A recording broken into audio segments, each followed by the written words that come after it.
एक छोटे से शहर में रहने वाला निवेशक अपने बच्चों की पढ़ाई और घर बनाने का सपना लेकर आईपीओ में पैसा लगाता है।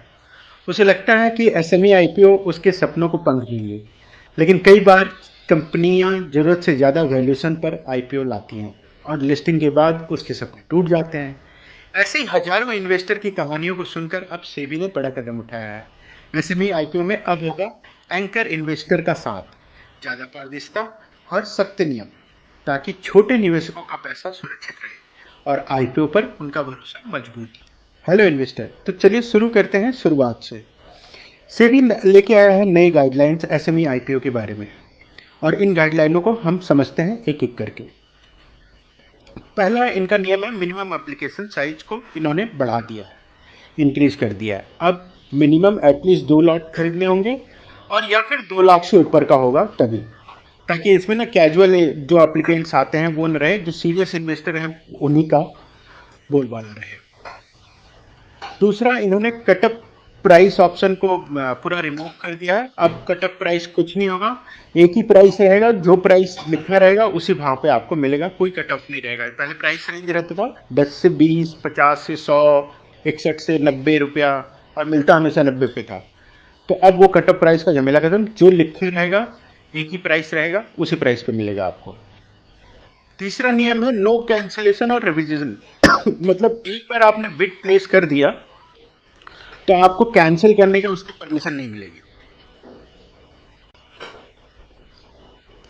अब देखते हैं चौथा पॉइंट क्या है।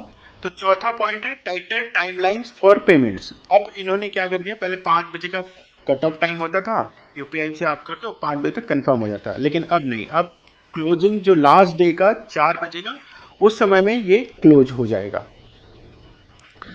पांचवा पॉइंट देखते हैं financial eligibility for issuer strengthen.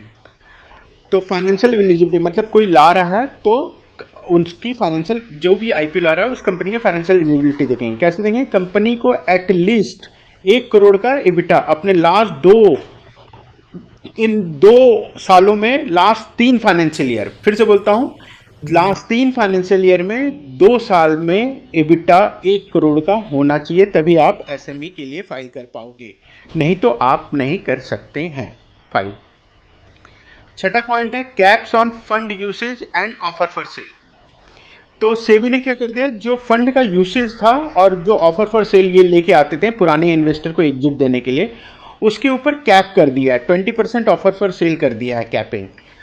और जनरल कॉर्पोरेट पर्पस का मैक्सिमम कर दिया है कि 10 करोड़ आप जनरल कॉर्पोरेट दिखाओगे, क्योंकि उसमें ना कुछ भी ये यूज कर सकते थे।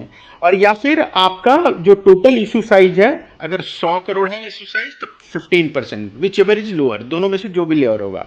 एग्जाम्पल, अगर 100 करोड़ का आईपीओ कोई ला रहा है और उसका 15% हम माने, तो वो 15 करोड़ हो रहा है, लेकिन सेबी ने 10 करोड़ का भी क्लॉज दिया है, तो 15 और 10 में से 10 कम है, तो आपको 10 ही मिलेगा मैक्सिमम। इसके बाद इन्होंने 7वां पॉइंट दिया increase public share holder requirement. Minimum number of public share holder को जो पहले 50 था, अब उसको 200 कर दिया गया है इन्वेस्टर को पार्टिसिपेशन के लिए। हाँ, वो अब 2 से 50, मतलब 50 से 200 हो जाएगा, तो इससे नंबर ऑफ रिक्वायरमेंट्स आपके बढ़ जाएंगे। ठीक है दोस्तों, ये सेबी के गाइडलाइन है, ये हमारे लिए है, इनको ध्यान रखिएगा। मिनिमम बिड साइज 2 लाख से ऊपर का होने वाला है किसी भी एसएमई आईपीओ के लिए। वो 14,000 वाला गेम खत्म, 13-14 हजार का जो पहले मिलता था। तो वीडियो अगर आपको हेल्पफुल लगा है तो लाइक करिए, कमेंट करें, सब्सक्राइब करें। Thank you.